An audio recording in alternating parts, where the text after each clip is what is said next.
On dit gloire à Jésus. Gloire à Jésus. Il faut donner gloire à Jésus, frères et sœurs. Vous savez, aujourd'hui, on court bien après les hommes. Ce qui compte, c'est de ne pas oublier Jésus. Amen. J'ai le droit de dire, c'est moi qui prêche ce soir. On peut aller écouter un tel ou un tel, et on oublie Jésus. Ce qui compte, c'est Jésus. Amen. Vous pourrez courir après les hommes, les gars. Ça ne changera pas vos vies. C'est vrai. Il n'y a que Jésus. Amen. Il n'y a que lui. Le Seigneur est là ce soir. Alléluia. Le Seigneur est là dans sa présence, dans sa puissance, dans son onction, dans sa vérité. Il est là parce qu'il a décidé d'être là. Il est là parce qu'il aime les hommes. Amen. Il est là parce qu'il te connaît. Il a les regards sur toi. Tu n'es pas perdu à travers les 7 milliards d'êtres humains sur la terre. Non, il a les yeux sur toi. Il te connaît. Tu connais parfaitement, mieux que personne. Il sait qui tu es, comment tu t'appelles, quel jour tu es né. Il connaît même le jour où tu vas partir. Combien tu as de cheveux sur la tête. Il connaît tout, tes goûts, tes couleurs préférées, ton odeur préférée, tes sentiments les plus profonds, tes peines les plus intenses, tes blessures les plus fortes. Il connaît tout. Il peut te parler parfaitement à toi, rien qu'à toi ici. Parce qu'il te connaît. C'est ce qu'il va faire, parce qu'il t'aime. Je suis heureux d'être là, je remercie Mélo de pouvoir me donner l'opportunité de prêcher l'évangile, la parole de Dieu. Je suis heureux d'être ici ce soir. C'est beaucoup de tracas. Hein, je lui ai dit quand je suis arrivé, tu me donnes beaucoup de tracas, Mélo. C'est du tracas l'évangile, non pas de prêcher, frère et sœur. Mais derrière ce message, il y a un enjeu. Cet enjeu n'est pas un enjeu de performance. L'enjeu n'est pas que je prêche bien ou que je donne des beaux points. C'est pas ça l'enjeu. C'est pas The Voice ici, les gars. Je chante pas pour avoir des belles voix. Amen. Comprenez ça? C'est pas, on n'est pas dans une représentation de spectacle quel qu'il soit. Si on veut voir des beaux spectacles, on va au théâtre. Vous voulez écouter des beaux chanteurs, vous allez dans des concerts. Ici, ça n'a rien à voir avec les choses de la terre et du monde. Ici, on parle des choses spirituelles. Amen. On n'est pas ici pour se montrer d'histoire. On n'est pas ici pour montrer nos talents, ni nos belles voix ou nos éloquences. Nous sommes ici pour dire la vérité. Amen. Et la vérité, elle a un nom. Elle s'appelle Jésus. Gloire à Dieu. Jésus-Christ de Nazareth. Et ce soir, il est là. Si tu es venu pour assister à un spectacle, tu te trompes, mon ami. Si tu es venu pour écouter des belles voix, tu te trompes. C'est le message qu'il y a derrière les voix qu'il faut entendre. Amen. Si tu es venu pour écouter quelque chose, je ne sais pas moi, la Bible dit que dans les derniers temps, les hommes, ils adoreront les choses qui flattent les oreilles. Si tu es venu pour que tes oreilles soient flattées, tu es mal tombé. Je ne suis pas ici pour flatter tes oreilles. Par contre, une chose est sûre, que si tu entends, pas simplement que tu écoutes, que tu entends le message et que tu l'acceptes, tu entreras dans le ciel. Amen. Alors on va prier le Seigneur. Parce que moi j'ai besoin de Jésus, beaucoup. J'ai beaucoup besoin. Et vous avez aussi beaucoup besoin de Jésus. Alors nous allons prier le Seigneur que pendant le temps qu'il nous est alloué là maintenant, le peu de temps que je vais avoir, nous allons prier Jésus de prendre toute la place. Nous allons lui demander qu'il enlève toute chose qui l'empêche d'agir dans nos cœurs, l'orgueil, tout ce que vous voulez. On va lui laisser toute la place. Et on va le laisser agir. Ce que vous voulez, frères et sœurs. Alors nous allons prier ensemble. Amen. Amen. Amen, Seigneur Jésus. C'est le dernier texte de la Bible. C'est ce mot qui est dit. Amen. Viens, Seigneur Jésus. Et c'est ce qui va se passer, frères et sœurs. Il va se passer ça. C'est que vous viendrez ici, sur cette petite place. Vous viendrez là. Vous viendrez voir. Mais il n'y aura plus rien. C'est pas une utopie, ça, les gars. Vous savez ce qu'une utopie? Je vais vous dire ce que c'est. Je n'ai pas fait les grandes écoles, hein, je suis un gitan. J'ai arrêté au CM2. Pas grandes écoles. Mais une utopie, c'est un rêve inaccessible. C'est ça l'utopie. l'utopie sera vue. Comprenez ça? Un monde sans guerre, c'est une utopie. Ça n'arrivera jamais. Un monde sans maladie, ça n'arrivera jamais. C'est une utopie. Mais l'enlèvement de l'Église, elle va arriver. Amen. C'est pas une utopie, c'est pas un rêve accessible. Alors nous allons nous pencher sur la Bible. Parce que je ne prêche pas des idées, je ne prêche pas ma façon de penser, ma façon de voir les choses, je prêche la parole de Dieu. Alors nous allons ouvrir ce livre. Ce livre qui a changé la vie de millions, de milliards d'êtres humains sur la terre. Il ne reflète pas tout ce que j'ai marqué, mais une chose est sûre, c'est que vous direz ce que le Seigneur est sûr. Voilà, frères et sœurs, il est écrit dans la Bible qu'un jour les pharisiens vont venir, ils vont demander au Seigneur, c'est la lecture avec vous, ils vont lui poser une question, ça se trouve dans le livre de Luc 17, verset 20. Les pharisiens demandent à Jésus, quand le royaume de Dieu va-t-il venir? Il leur répond, le royaume de Dieu ne vient pas comme une chose qu'on voit, on ne dira pas il est ici ou il est là-bas. En effet, mes frères et sœurs, le royaume de Dieu était au milieu d'eux. Il était là, il était agissant. Mais les pharisiens ne le voyaient pas. C'est pourquoi ils ne le voyaient pas. Parce qu'ils cherchaient de la mauvaise manière. Ils cherchaient de la mauvaise façon. Ils cherchaient à leur manière. Ils voulaient faire à leur manière, à leur façon. Mes frères et sœurs, écoutez. Il y a une chose établie. Il y a quelque chose qui a été pensé par Dieu lui-même. C'est le plan divin, rédempteur. C'est le plan que Dieu a voulu pour l'humanité. Ça a été pensé par Dieu et rendu possible par le Saint-Esprit, accompli par Jésus-Christ. Dieu a créé le monde. Dieu a créé un plan pour le monde. Dieu a établi un plan de sauvetage. Vous voyez? Il a fait un plan de sauvetage. Et c'est pas parce que nous, on a décidé de penser autrement, ou de dire, finalement, je ne suis pas plus mauvais que les autres, ou de dire, moi je pense que le Seigneur me prendra quand même, ou alors de dire, je pense que, il y a aussi une autre manière. La Bible dit qu'il y a un Christ, un Dieu, un ciel, un évangile. Amen. Tout ce qui est en dehors de ça, ce n'est pas la Bible. Amen. Ce n'est pas la Bible. Alors, il cherchait la vérité, mais il cherchait de la mauvaise manière. On voit aujourd'hui, il y a dans le monde une inquiétude, une grande inquiétude. Je ne sais pas si vous vous êtes rendu compte. Il y a une grande inquiétude dans le monde aujourd'hui. Aujourd'hui, dans le monde, il y a une inquiétude terrible. Les présidents ne savent plus comment faire. Les politiques ne savent plus comment faire. Le monde est ingérable. Il y a un système économique du monde entier ingérable. On fait des promesses, on essaie de faire, mais on n'y arrive pas. Il n'y arrive pas. Et il n'y arrivera pas. Le monde entier, la Bible nous dit que le monde entier gît sous la puissance des ténèbres. Le monde est devenu ingérable. Il y a eu une croissance dans le péché. Le péché, c'est comme la lèpre. C'est le symbole d'ailleurs du péché. C'est une maladie indolente, c'est-à-dire qu'elle ne va pas causer de douleur. Elle va venir anesthésier les pores de la peau, elle va anesthésier les nerfs, le système sanguin, le système nerveux, elle va faire pourrir les os, elle va faire perdre des morceaux de nous-mêmes sans s'en apercevoir. Et bien le péché, c'est ça, mes amis. Il vient manger l'homme, ronger l'homme, l'homme meurt et il ne s'en aperçoit pas. Et pourtant il meurt. Il est en train de mourir. Il est en train de mourir. Alors il y a une inquiétude grandissante, une inquiétude qui fait que les hommes politiques, les hommes aujourd'hui qui dirigent, les hommes qui gouvernent, ne savent pas comment faire et ils se tournent vers des devins, ils se tournent vers des... J'ai été surpris d'apprendre ça.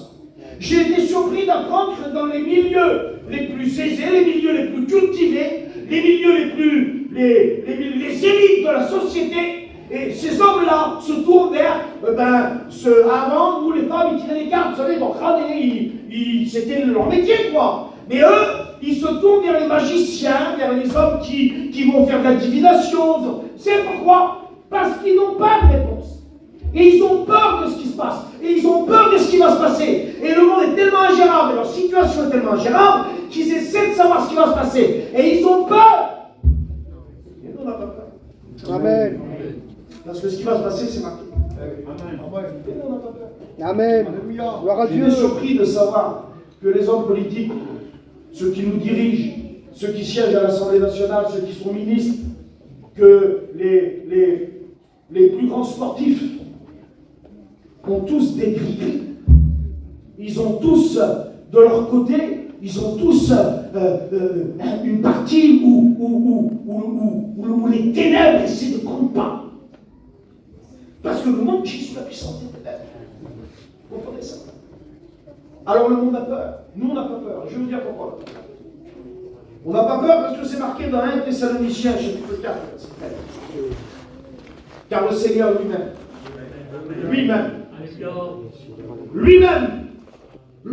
pas un autre, le même.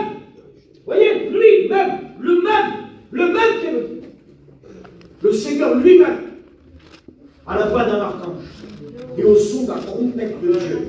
Amen. Du ciel. Gloire à Dieu. Et nous, les vivants qui serons restés, nous ne devancons pas ceux qui sont morts. Nous partirons ensemble sur les nuées du ciel à la rencontre du Seigneur. Consolez-vous donc les uns les autres par ces paroles.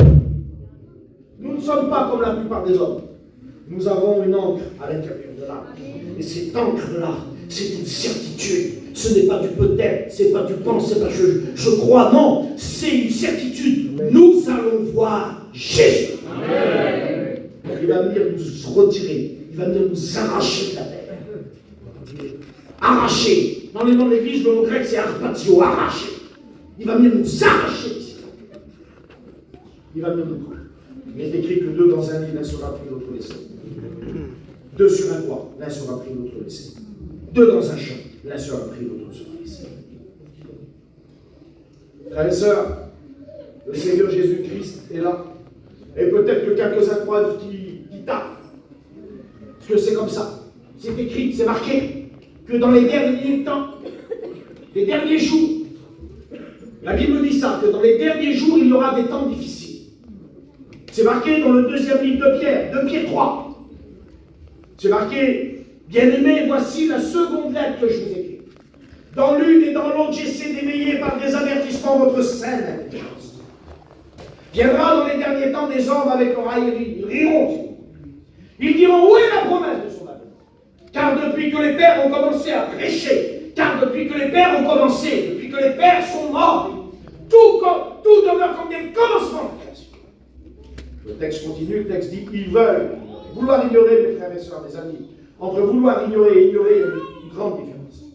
Quand on ignore, ça veut dire qu'on ne sait pas. Quand on veut ignorer, ça veut dire qu'on veut faire un déni. On veut ignorer, on fait tout pour ignorer. Mais ça nous rattrape toujours. Ils veulent ignorer qu'une terre tirée de l'eau et formée au moyen de l'eau a été créée par la parole de Dieu. J'ai dit que Dieu a séparé l'amas sec de l'amas d'eau. Il a appelé l'amas d'eau mer et l'amas qui était sec terre. Par la même parole, au temps de Noé, il a appelé le déluge sur le monde. Et par la même parole, la terre à présent est gardée pour la ruine et le jour du jugement des hommes impies. Je vais dire, mais moi je ne suis pas impie. Est-ce que tu sais ce que c'est qu'impie? Impie, c'est faire passer Jésus en second plan, en second ordre. Vous voyez, dans l'ordre de nos priorités. C'est juger méprisable, négligeable. C'est faire passer après. C'est juger indigne de considération au point de lui remettre la chose la plus de valeur qu'on a. Moi, je vais en prison prêcher. Il y a longtemps, je vais en prison prêcher. Les impies ne sont pas tous en prison. Il y a beaucoup d'impies à l'extérieur. Alors oui, nous savons ce qui va se passer. C'est écrit dans la Bible, ce qui va se passer. Frères et sœurs, quand on refuse le Seigneur, il faut bien savoir à quoi on s'expose. Qu'est-ce qui nous attend? C'est pas le tout de refuser quelque chose. Vous savez, le peuple Tzigane, le peuple du voyage, le peuple Mandouche, le peuple Sinti, le peuple des Gitans, c'est des opportunistes. Ils ne passent pas à côté d'une bonne affaire. Et quand ils refusent une affaire, c'est en connaissance de cause. Ils ont pris tous les tenants, les aboutissants, et ils ont vu que ça ne les arrangeait pas, ils refusent l'affaire. Eh bien écoute, si tu refuses la croix, si tu refuses Jésus, tu dois connaître les tenants, les aboutissants, à quoi tu t'exposes. Et ce qui va se passer. Et comment ça va arriver. Et qu'est-ce qui va arriver. Et qu'est-ce qui va t'arriver. Parce que ce n'est pas votre force de persuasion qui va changer. Tu vas beau dire, le toit là, il est bleu. Moi je crois qu'il est bleu. Moi je crois. Parce qu'il y en a qui croient que ça marche comme ça. Mais je crois qu'il est bleu. C'est bleu. Mais tu vas beau dire, c'est bleu. Tu ne vas pas changer 1 cm² de la pigmentation, de la couleur là, du plafond. C'est blanc. Et l'évangile, c'est l'évangile. Amen. Personne ne changera rien à l'évangile. Ni les hommes religieux, ni les hommes politiques, ni les influents, ni les riches, ni les grands, ni les pauvres, ni les vivants, ni les morts. Personne ne changera rien. L'évangile, elle demeure éternelle. Il y aura un prix à payer. Un prix cher. Un prix trop cher. La Bible dit que le rachat de l'homme de son âme n'aura jamais lieu, il est trop cher. Un seul a pu payer. Il s'appelle Jésus. Il s'appelle. Voilà mes amis, quelques lectures avec vous dans la parole du Seigneur. On est un petit peu plus loin. Vous savez, je ne sais pas si vous connaissez l'histoire des Atlantes. Hein? L'histoire des Atlantes, c'est un jour l'histoire d'une île qui a sombré, qui a coulé. Une civilisation, plus qu'une île, un continent, qui a sombré, qui a coulé, qu'on a perdu, soi-disant. Il y avait une grande science dans cette île. Il y avait une grande connaissance dans tous les domaines, dans la science des étoiles, dans la médecine et dans tout. L'histoire nous dit que la plupart des avancées technologiques d'aujourd'hui nous viennent de ce peuple. Et que cette histoire a été une histoire connue. Vous savez sur quoi ça tient? Ça tient, c'est écrit dans un livre d'un homme, un historien qui s'appelle Aristote. C'est un grec. Aristote a rencontré un moine qui avait rencontré quelqu'un qui lui avait raconté cette histoire. Voilà sur quoi c'est. On en a fait des films, des livres, on en a fait des contes, on en a discuté, ça fait des centaines d'années qu'on en parle. Ça tient sur un moine qui avait rencontré un homme qui avait rencontré quelqu'un qui lui avait dit. C'est marqué comme ça. Ce n'est pas en usant ni d'intrigues, ni de choses étranges que nous avons fait connaître l'Évangile. Mais c'est au milieu de nous là. Amen. L'Évangile, c'est pas un conte, c'est pas une histoire qu'un autre a raconté à quelqu'un. C'est Jésus-Christ qui est descendu de son ciel de gloire. Amen. Pour accomplir le plan divin en appelant nous hommes pour prêcher l'Évangile. Ce message n'a jamais été altéré jusqu'à aujourd'hui. Amen. C'est toujours le même message. Mon ami, il faut voir à quoi tu vas te confronter. Ce n'est pas l'histoire des attentes. Comprends ça? C'est une histoire sûre et entièrement digne d'être reçue. Amen. On va faire quelques lectures ensemble. Vous êtes toujours là? Oui. Alors nous allons faire quelques lectures ensemble. Bon, les hommes qui ne veulent pas du Seigneur. Les hommes qui refusent le Seigneur Jésus. Alors, nous allons faire une première lecture qui se trouve dans le livre de l'Apocalypse. Alors, souvenez-vous, je vais être simple. Je vais pas essayer d'expliquer des choses que je ne comprends pas moi-même. Le livre de l'Apocalypse, c'est un livre on a marqué ce nom, Apocalypse. Mais il n'y a qu'en français qu'on l'appelle Apocalypse. Dans toutes les autres langues, on l'appelle Révélation. C'est tout. En allemand, en anglais, c'est le livre des révélations. Mais Apocalypse, c'est un nom grec. Apocalypse, ça veut dire révélation. Et puis on a donné, comme si vous voulez, à ce nom peut-être le symbole d'intrigue, de cataclysme, le symbole, un petit peu un symbole sombre, alors que c'est tout le contraire. C'est la révélation que le Seigneur donne à l'humanité. Alors, bien sûr qu'il y a des choses assez difficiles peut-être à comprendre dans ce livre. Le pasteur va essayer de chercher des choses qu'on ne peut pas comprendre. Le livre de l'Apocalypse, c'est un livre où les choses qui sont écrites ne sont pas encore arrivées. Vous imaginez que c'est très dur à expliquer, les choses ne sont pas encore arrivées, donc c'est très dur à expliquer. En ce qui concerne la venue du Seigneur, lorsqu'il est venu sur la terre, tout ce qui avait été prophétisé dans l'Ancien Testament, que ce soit dans Ésaïe ou dans le livre des Psaumes, on a compris, tout s'est réalisé. Toute l'histoire qui s'est passée au temps du Christ, avec sous le roi Hérode, tout ce qui s'est passé avec Ponce Pilate, avec tout s'est passé. Donc on le lit, pas de souci. Mais là, ce n'est pas arrivé. Donc c'est difficile à comprendre pour des choses qui ne sont pas arrivées. Il y a certaines choses que le Seigneur nous a donné à comprendre. Des choses qui ne sont pas hors de notre portée. Des choses pour nous servir, pour nous aider. Alors je vais rester simple. Et je vous réponds, vu que vous ne voulez pas de Jésus, vous ne voulez pas du Seigneur. tu peux dire, mais Peter, moi mais non, je ne vais pas dire que je ne veux pas du Seigneur. Mais tu ne veux pas du Seigneur. Si tu voudrais du Seigneur, il y a longtemps que tu aurais demandé pardon. Amen. Mais non, mais moi j'invite les pasteurs. Mais l'eau l'a mangé vers moi l'autre jour. Tu ne crois pas du ciel. Mais moi je viens à la réunion, puis moi mes petits, je leur dis qu'il faut aller à la réunion. Oui, mais toi, ça ne te fera pas rentrer dans le ciel. Ma femme, je l'ai laissé se baptiser à ma femme. Mais ça ne te fera pas rentrer dans le ciel. Je ne sors plus comme avant. Ça ne te fera pas rentrer dans le ciel. C'est vrai. Il y a plein de choses que je ne fais plus, que je faisais, que je ne fais plus. Ça ne te fera pas rentrer dans le ciel. Qui te fera rentrer dans le ciel, c'est de comprendre le premier message du Seigneur, qui n'a pas perdu de temps à expliquer des choses étranges ou bizarres. Le premier message du Christ, c'était celui-ci. Repentez-vous. Amen. Car le royaume des cieux. Amen. Il faut vous repentir. Pas de repentance, pas de ciel. C'est pas de venir à la réunion qui sauve les hommes. C'est d'accepter Jésus. Comprenez, on n'adhère pas à un mouvement, on n'adhère pas à Vie Lumière, on n'adhère pas à la mission à Montpellier ou au Mans ou à Paris. Non, non, non, non, c'est une structure tout ça. Ce qu'on accepte, c'est l'évangile de paix. Alors nous allons faire une première lecture. Livre de l'Apocalypse, Apocalypse 16, verset 10. On va rester simple. Apocalypse 16, 10. Le cinquième versa sa coupe sur le trône de la bête et son royaume fut couvert de ténèbres. Écoutez. Le cinquième versa sa coupe sur le trône de la bête et son royaume fut couvert de ténèbres. Les hommes se mordent la langue de douleur. Écoutez ces mots. Ils blasphèment le Dieu du ciel à cause de leur douleur et de leur ulcère. Et ils ne se repentirent pas dans ça. C'est extraordinaire. Ils sont là dans une souffrance. Ils sont là dans une situation. Mais à l'écart d'un quart, on est à genoux.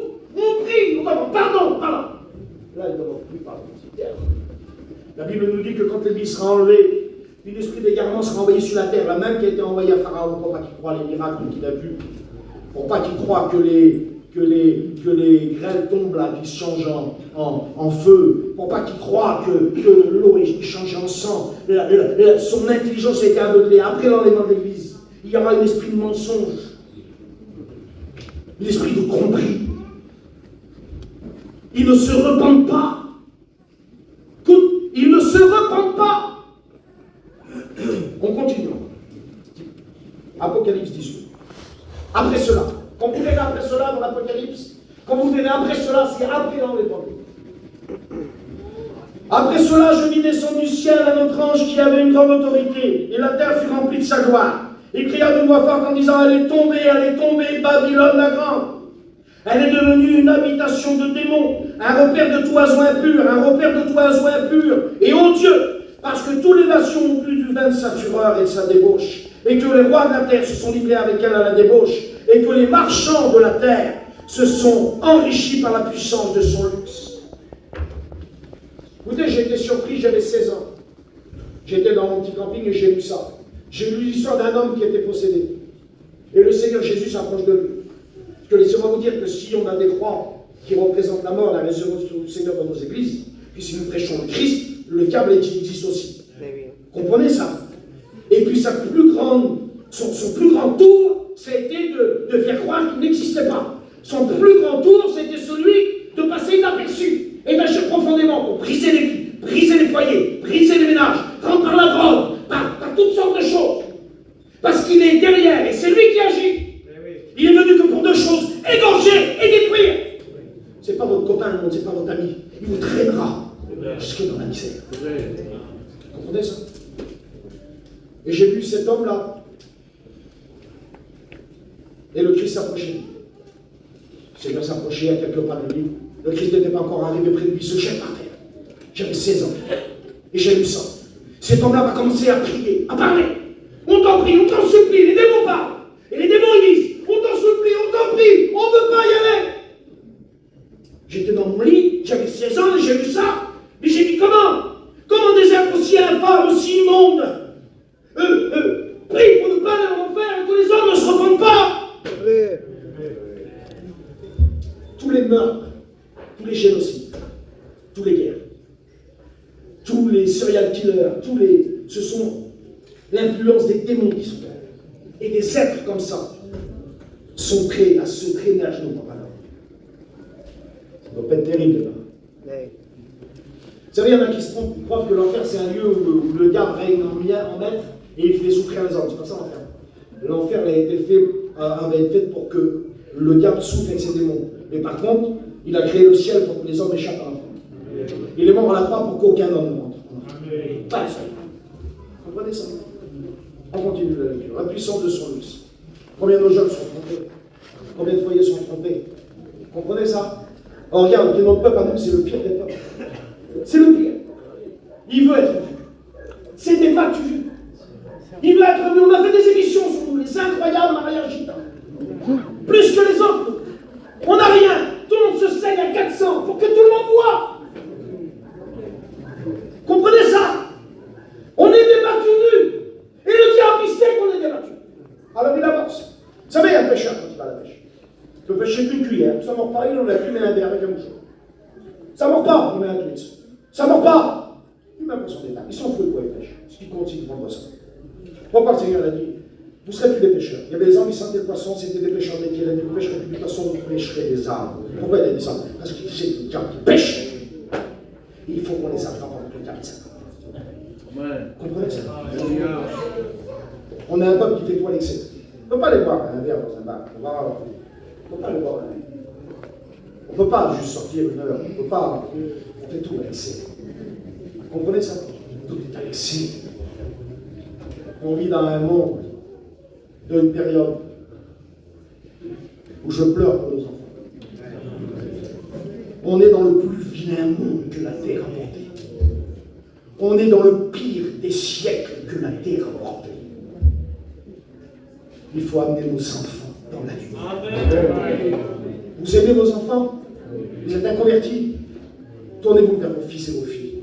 Et dites-leur, mon fils, ma fille, on s'est trompé. Je me suis trompé, mon fils. Mon fils d'amour, tout ce que je t'ai dit, je me suis trompé. Viens avec moi, mon fils. On va aller vers Jésus. Amen. Viens, mon fils, je me suis trompé, mon fils. Après avoir vu la direction, c'est quand même de la folie. Après avoir vu la direction et qu'on voit qu'on s'est trompé, quand même aller dans la mauvaise direction. Je viens, moi, du Mans, là, puis je vais vu là, Montpellier par là, puis d'un seul coup, je vois Montpellier de l'autre côté. Et parce que je suis au volant, parce que je conduis, c'est marqué derrière. C'est là-bas, la route. Non, je vais bien rattraper. J'ai un cousin comme ça. Il est tellement orgueilleux que jamais fait un petit tour. On était jeunes, on faisait faire des centaines de kilomètres de détour. Il a dit c'est par là, il va par là. Vous comprenez ça? Il y en a qui sont comme ça. Ils ont dit ils vont par là, mais tu vas mourir. Tu vas mourir. Toi, tu vas mourir, tes enfants vont mourir, ta famille va mourir. Parce que par là, c'est le diable qui veut que tu vas. Le Seigneur t'appelle à faire un demi-tour. Amen. Ça s'appelle la conversion. Tu comprends? C'est ça la conversion. La conversion, c'est un demi-tour. Alors ceux qui sont là avec leur richesse, ils se sont enrichis par la puissance de son luxe. J'ai entendu du ciel une voix qui disait, sortez du milieu d'elle, mon peuple, afin que vous ne participiez point à ces péchés, et que vous n'ayez point part à ces fléaux. Car ces péchés se sont accumulés jusqu'au ciel, et Dieu s'est souvenu de rien. La Bible dit que pour ceux qui lui appartiennent, et à qui il a effacé les transgressions, la Bible dit qu'il a pris nos péchés, il les a jetés au plus profond de la mer, et il ne s'en souvient. Ne me demandez pas comment il fait, je ne sais pas comment il fait. C'est une faculté qui est incompréhensible. Parce que nous-mêmes, si on pardonne, et je crois pas qu'on a pardonné en plus. Le frère, il a témoigné tout à l'heure. Il y a des personnes que je n'aimais pas, que j'en voulais. Et puis je les ai aimées. Il les a aimées, mais il n'a pas oublié ce qui s'est passé. Même si on pardonne, quand on voit la personne, on sait très bien ce qui s'est passé. Ne me demandez pas comment il fait. Il l'oublie. Il oublie ce qu'il a fait. Là, la Bible dit que c'est le contraire. C'est marqué, il s'est souvenu de ses iniquités. S'il se souvient de nos péchés, comment on fait? On continue la lecture. Car ces péchés se sont accumulés, vous voyez? Accumulés. Vous voyez, par strass, par gauche, accumulés. La Bible dit ça. Il y a un texte qui parle comme ça, qui dit, un jour j'enverrai des gens pour faire sauter des outres. Je transvaserai ton vase d'un vase dans un autre. Et l'ali, ce qui est au fond, le dépôt, va remonter. Ça nous représente tout ce qui est accumulé au fond de l'âme, vous voyez? Tout ce que, pendant toute la vie, a accumulé le péché au fond de l'âme. Si ce n'est pas nettoyé, Si l'âme n'est pas sanctifiée, on ne rentre pas dans ça. Comprenez ça, mes frères et sœurs? Les religions ont inventé toutes sortes de neuvaines, toutes sortes de prières, toutes sortes d'actes religieuses pour rentrer dans le ciel. Il n'y a aucune acte sanctificatrice qui fait rentrer dans le ciel. Le seul qui fait rentrer dans le ciel, c'est Jésus. Il n'y a pas de purification par quoi que ce soit. Bien sûr qu'il y a une marche pour les chrétiens dans la sanctification. Le salut, c'est cher à conserver pur. Vous savez, aujourd'hui, il faut faire beaucoup d'efforts. Mais la croix, c'est celle qui nous fait rentrer dans le ciel. Et là, la Bible nous dit, c'est les péchés se sont accumulés. Alors, payez-la comme elle a payé. On explique la Bible par la Bible, hein? On n'explique pas la Bible par nos pensées, on explique la Bible par la Bible. Payez-la comme elle a payé. C'est marqué dans l'Épître des Romains, le salaire du péché, c'est la mort. Il y a une rémunération au péché. Du côté de ma mère, avant, elle faisait des vendanges. Il y a longtemps, plus personne ne fait des vendanges aujourd'hui. Et avant, c'était beaucoup qui faisaient des vendanges. Des saisons. Non, on est trop fiers qu'on fait des saisons, mais avant, on était moins fiers qu'on faisait des saisons. Et quand ils avaient fini leur saison, écoutez, c'est rien, c'est des enfants, c'est pas grave, regardez là. C'est parce que c'est, il y en a plein qui étaient dans ça, vous en avez vu déjà. Quand ils avaient fini leur saison, il y avait la rémunération, on payait. Et bien le péché, c'est ça. Il y a une rémunération au péché. Le salaire du péché, c'est la mort. C'est tout. Écoute-moi. Tu peux tricher, mentir, voler, te droguer, faire ce que tu veux. Tu peux faire ce que tu veux. Comme un boomerang que tu jettes, ton péché, il te reviendra. Vous savez qu'il y a une saison du plaisir dans le péché? Il y a une saison où on prend du plaisir à commettre des péchés. Il y a une rémunération au péché. Et la rémunération du péché, c'est la mort. Ça coûte cher. Pas la mort du corps, la mort éternelle. Si il y en a qui croient que leur corps, on va le mettre comme une télé qu'on les surveille. Non. L'âme est éternelle, elle est faite à l'image de Dieu. Il a fait le voile des flèches dans l'homme. Et l'homme est devenu une âme vivante. Amen. Comprenez ça? Et il y a le corps, voilà comment créer l'homme. Il y a le corps, l'âme et l'esprit. Le corps, c'est le véhicule qui va véhiculer l'âme et l'esprit. L'esprit, c'est lequel on va calculer, qu'on va regarder, qu'on va mesurer. Puis il y a l'âme, le siège des sentiments. Parlons-nous là. C'est là où on aime. C'est là où on va ressentir toute cette douleur. Pourquoi on n'a pas soigné l'âme? Vous avez posé cette question, pourquoi on n'a pas soigné l'âme? On fait des médecins pour soigner les oreilles, le nez, ce que vous voulez, mais l'âme, on a essayé de soigner l'âme, on ne peut pas soigner. Plus on essaie de donner des cachets, plus l'âme, elle se flétrit, plus elle s'achève. C'est pourquoi? Parce que comme un papillon, on a touché l'aile, on l'a froissé, il n'y a pas une technologie au monde qui peut la réparer. On peut aller sur Mars, on ne peut pas réparer l'aile d'un papillon qui a été froissé par la même lame. L'âme a été créée par Dieu, c'est le seul qui a accès pour la soigner, c'est lui. Il n'y a que lui qui peut y aller soigner ton âme. Il peut te délivrer des cachets ce soir. Si vous sauriez combien notre peuple est pris par les cachets, par toutes sortes de cachets pour les nerfs, par toutes sortes de substances, si vous sauriez, le Seigneur peut délivrer ce soir. Car ces péchés se sont accumulés jusqu'au ciel. C'est celui de leur iniquité. Payez-la comme elle a payé. Rendez-lui le double selon ce qu'on lui a versé dans sa coupe. Écoutez ces mots. Donnez-lui le double selon ce qu'on a versé dans sa coupe, selon ses œuvres. Versez-lui le double dans sa coupe. Autant elle s'est glorifiée, plongée dans le luxe, autant donnez-lui de pleurs. Cher. C'est cher.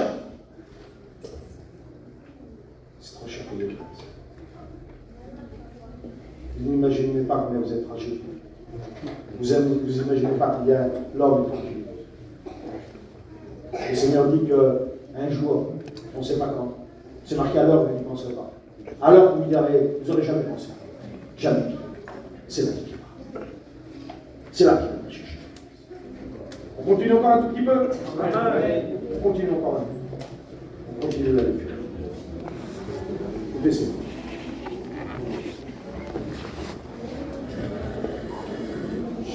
S'il vous plaît, les sœurs. Apocalypse 18, verset 22. Et l'on n'entendra plus chez toi.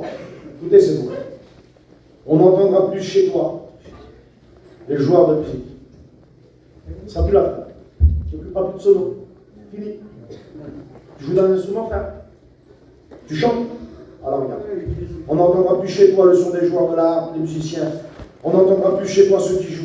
On n'entendra plus chez toi aucun artisan qui travaille à la meule. Tous ceux qui sont là, qui chantent, qui jouent. On n'entendra plus. Écoutez ça. On n'entendra plus aucun artisan qui travaille. Les artisans qui travaillent à la meule, c'est ceux qui travaillent dans l'œuvre de Dieu.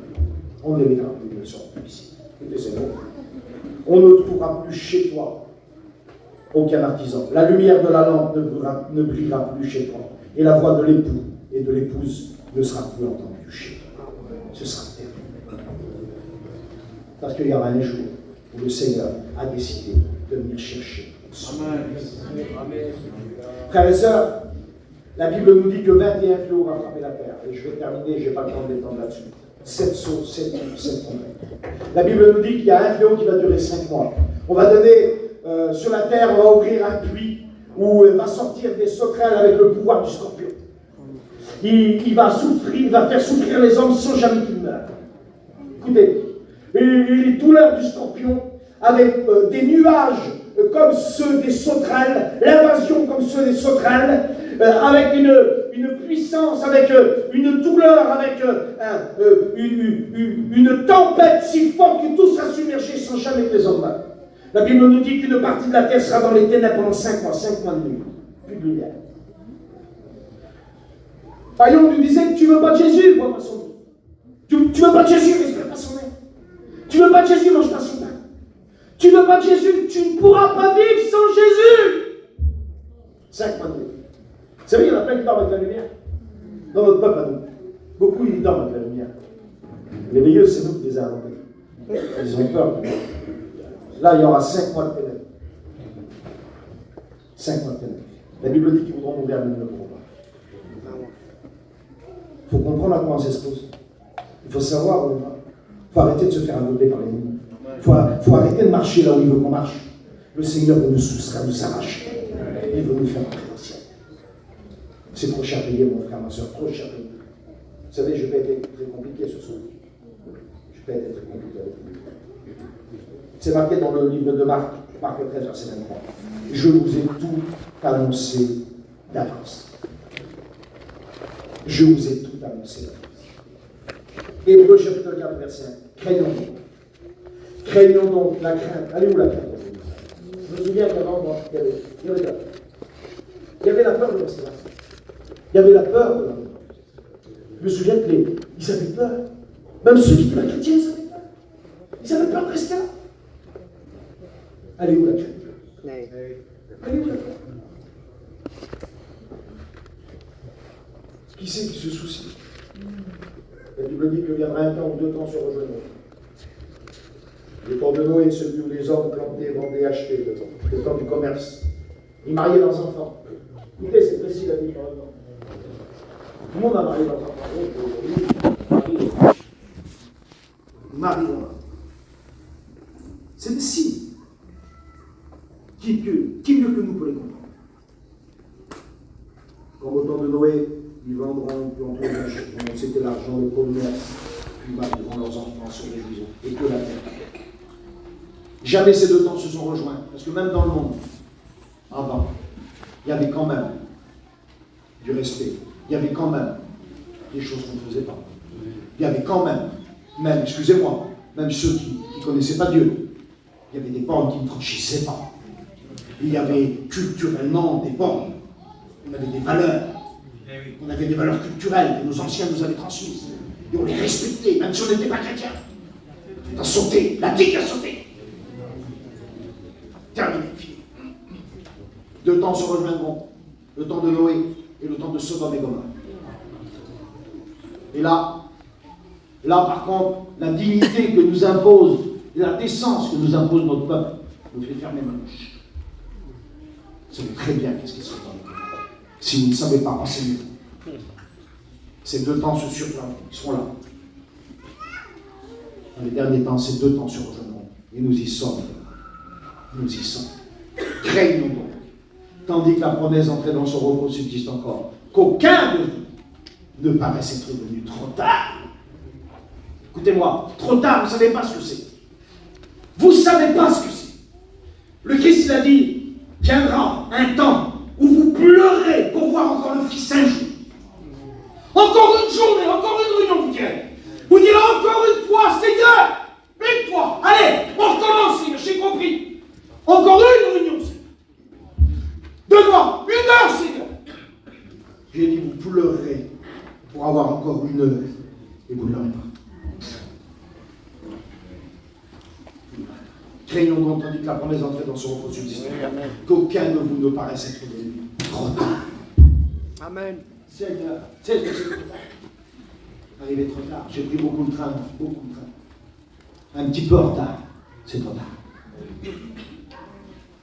Ce train de milliers de tonnes lancé à grande vitesse, il est rattrapable, inarrêtable. L'homme ne peut pas l'arrêter. Personne n'arrêtera l'homme. Le train est en marche. Levez vos têtes. Je parle à mes frères, mes sœurs qui travaillent dans l'œuvre de Dieu, qui souffrent. Ceux qui n'ont pas grand-chose dans la vie, ceux qui ont eu plein de mots. Ceux qui continuent. Ceux que le diable veut accuser, ceux que le diable veut blesser, ceux avec qui il est en guerre. Levez vos têtes. Amen. On en a bientôt fini, frères et sœurs. Nous rentrerons dans notre patrie. On n'est pas de la terre. On est du ciel. Amen. Vélo m'a pris une chambre ici. Donc, je suis dans cette chambre. Écoutez, je termine. Si je dis à Vélo, écoute Vélo, la réunion de demain, je ne vais pas pouvoir venir la faire. Pas. Pourquoi, Peter? Ben, la couleur de la chambre, elle me plaît. Ça me plaît pas trop. Je crois que je vais essayer de changer un petit peu, aménager un peu. La salle de bain, elle est un petit peu. Ça me plaît pas trop non plus. Je vais essayer de mélanger les Peter. Ça va pas. Des raisons. C'est pas chez toi ici. Cette chambre d'hôtel, c'est pas chez toi. T'as ta femme et tes enfants, t'as ta femme, ta fille. C'est pas chez toi. Mais c'est pas chez nous ici. C'est pas chez nous. Écoutez, le monde, le temps, il broie les hommes. L'homme, il disparaît comme une vapeur. C'est pas chez nous ici. Qu'on ait une cabane, un château, on quitte. Qu'on est grand, qu'on est riche, on quitte. Qu'on est milliardaire, connu ou pauvre, inconnu. On quitte la terre. Vous comprenez ça? Ce qui compte, c'est l'éternité. C'est de la folie de vouloir refaire cette chambre. Tu y es que pour un peu de temps.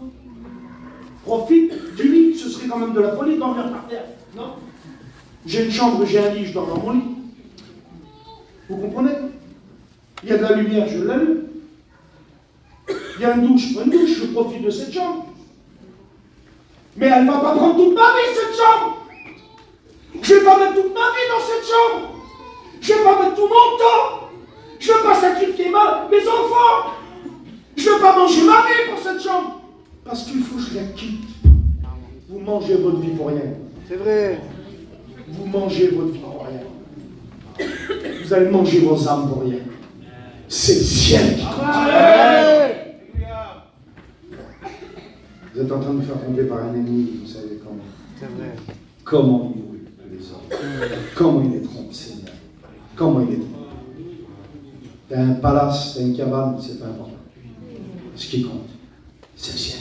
Amen. Tu comprends, mon ami? Tu comprends ça? Tu comprends ça?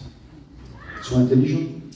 Travaille pour tes enfants, pour tout le monde, pour qu'ils ont de la nourriture, pour qu'ils payent tes factures, il n'y a pas de souci. C'est le ciel qui compte. Amen. C'est un poisson. Tu le mets dans une baignoire. Tu remplis le baignoire avec de l'or. Il saute partout.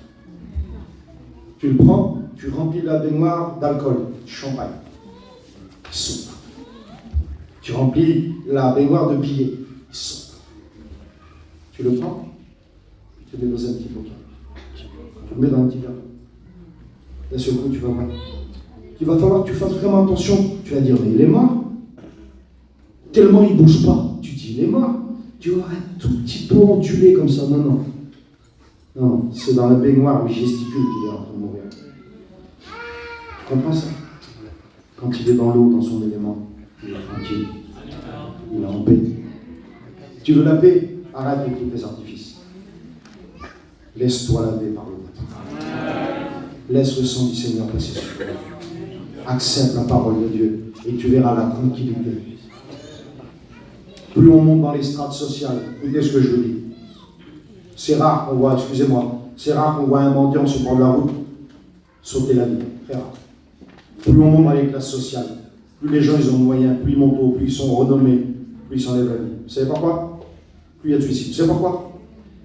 Parce que la Bible dit que l'âme de l'homme, la Bible dit que la bouche de l'homme, son ventre, tout le travail c'est pour sa bouche. Il est comme le séjour des morts, il vient à s'en. Et bien l'homme, plus il en a, plus il s'aperçoit qu'à l'intérieur de lui, c'est plus qu'un trou béant, qui sont creux. Et plus il a eu les choses que vous voulez avoir, plus il est malheureux. Je dis, si j'aurais ça, moi, je serais tranquille. Non, non, tu ne serais pas tranquille. Tu serais bien plus malheureux qu'encore maintenant.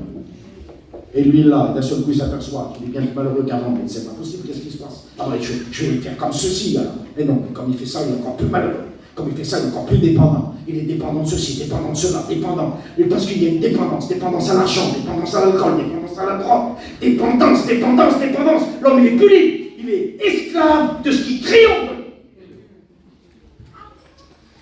Il n'y a que la croix qui donne la liberté aux hommes. Amen. Craignons donc, tandis que la promesse d'entrer dans ce repos subsiste encore, qu'aucun de vous ne paraisse être venu trop tard. Je termine. Maintenant, je vais vous dire quelque chose. S'il y a peut-être des personnes qui sont réprobables, peut-être, revenez à la maison. Amen. Revenez à Jésus. Un jour, une histoire qui s'est passée au Brésil, dans les favelas de Rio. Il y avait, dans ces favelas-là qui sont construits de tôle, il y avait un petit foyer qui était là, le père travaillait, la mère aussi. Ils n'arrivaient pas trop à subvenir aux besoins de la famille. Et puis la fille, qui avait une quinzaine d'années, 15-16 ans, elle demandait à son père, papa, laisse-moi t'aider. Laisse-moi t'aider, mon père. Je vais descendre en ville, je vais trouver du travail. Mais lui, il savait qu'est-ce qui arrivait aux jeunes filles qui descendaient en ville. Puis elle était très belle. Il disait, ma fille, non, on n'a pas grand-chose, ma fille. Mon Dieu. Je vais faire ce que je vais pouvoir, ma fille. Je vais faire ce que je vais pouvoir. Mais tu vas voir, on va y arriver. Mais reste là. Puis un jour, elle est partie. Elle a laissé une lettre. Elle a marqué, mon père, ma mère, je suis descendu en ville. Et je vais vous aider, je vais trouver du travail. Son père s'est mis à pleurer. Il s'est mis à pleurer. Il a pris ses économies qui passaient pour elle. Il est allé dans un photographe qui était au contrebas, il a fait des portraits de lui. Les semaines ont passé, les mois ont passé. Et on l'a vu à elle descendre des escaliers d'un bar, d'un des coins les plus mal famés de Rio. Et quand elle est descendue, qu'elle est arrivée presque en bas de ces escaliers, il y avait un miroir. Elle s'est regardée dans le miroir. Elle n'était plus que l'ombre de ce qu'elle était. Si vous sauriez combien j'ai vu de beaux garçons et de belles filles brisées par les gars. Si vous sauriez combien j'ai vu de beaux foyers brisés par les nez, qui ne ressemblaient plus à rien. Elle se regarde dans ce miroir, elle ne se reconnaît plus. Elle est brisée. Elle est brisée, elle est remplie de peine, elle est remplie de honte. Elle descend et sur le bord des escaliers, elle voit une photo, elle prend la photo, elle reconnaît son père. C'est la photo de son père. Elle est stupéfaite. Elle retourne la photo et derrière la photo, c'est marqué comme ça. Ma fille, peu importe où t'es, peu importe qui t'est devenu, peu importe ce que t'as fait, rentre à la maison. Mon ami, peu importe ce que t'as fait, peu importe où t'es, rentre à la maison. Amen. Reviens à la maison. On coupe les francs, s'il vous plaît.